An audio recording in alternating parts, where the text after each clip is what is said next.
앞에 쉬운 성경, 시각장애우와 함께 듣고 청각장애우와 함께 보는 레위기 5장.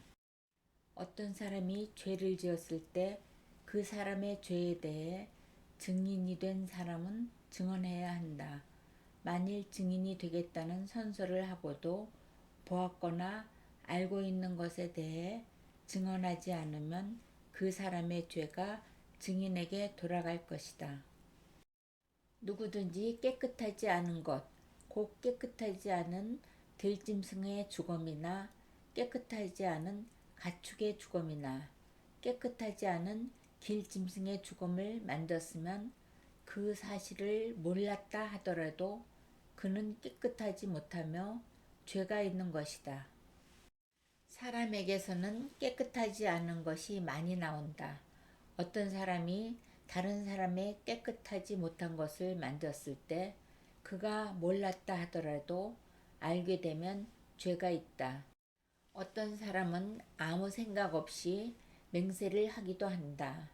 좋은 일을 하겠다거나 또는 나쁜 일을 하겠다고 맹세를 하고 맹세한 사실을 잊어버리기도 한다. 하지만 그 사실을 알게 될 때 그는 죄가 있다. 아무리 생각 없이 맹세한 것이라 하더라도 이는 여호와 앞에서 맹세한 것이기 때문이다. 누구든지 위에서 말한 것 가운데 어느 한 가지라도 죄를 지었으면 그는 그 사실을 고백하고 여호와께 저지른 죄에 대한 속죄 제물을 바쳐야 한다.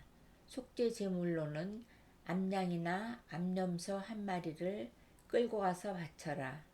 제사장은 그 사람의 죄를 씻는 예식을 행하여라. 하지만 양 한 마리를 바칠 형편이 되지 못하는 사람은 산비둘기 2마리나 집비둘기 새끼 2마리를 여호와께 죄값으로 바쳐라.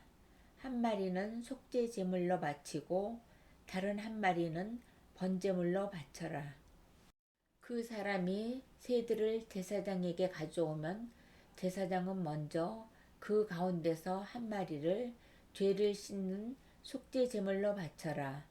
제사장은 그 새의 머리를 비틀어 꺾되 목이 몸에서 떨어져 나가게 하지는 마라. 제사장은 그 속죄 제물의 피 가운데서 얼마를 제단 둘레에 뿌려라. 그리고 나머지 피는 제단 아래에 쏟아라.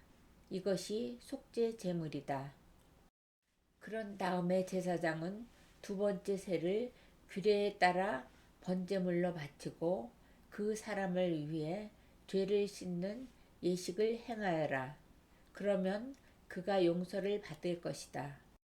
하지만 산비둘기 2마리나 집비둘기 새끼 2마리도 바칠 형편이 되지 못하는 사람은 고운 곡식가루 10분의 1 에바를 죄를 씻는 제물인 속죄 제물로 바쳐라.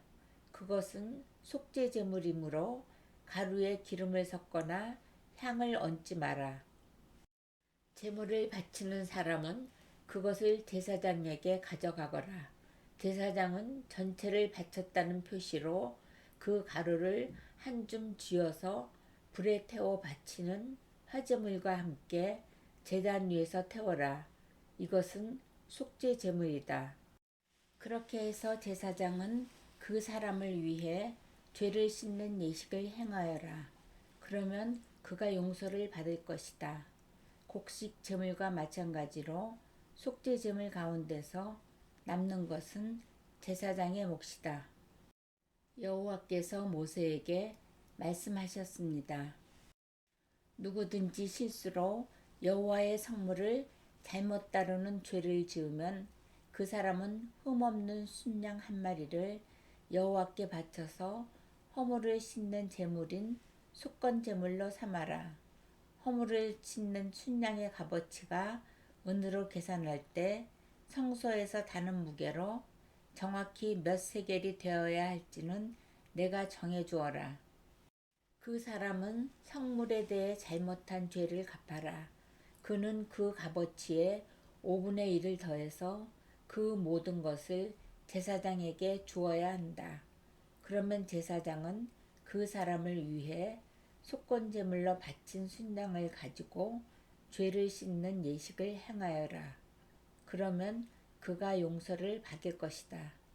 누구든지 여호와께서 하지 말라고 하신 일을 해서 죄를 지었으면 그가 그 사실을 몰랐다 하더라도 그에게는 허물이 있는 것이니 그는 자기 죄값을 치러야 한다.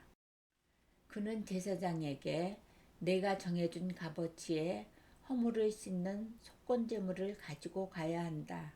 그 제물은 속건제물로 알맞은 흠없는 순양으로 하여라. 제사장은 알지 못하고 저지른 그 사람의 잘못을 씻는 예식을 행하여라. 그러면 그 사람은 용서를 받을 것이다. 그는 여호와께 잘못을 저질렀으므로 속건제물을 바쳐야 한다.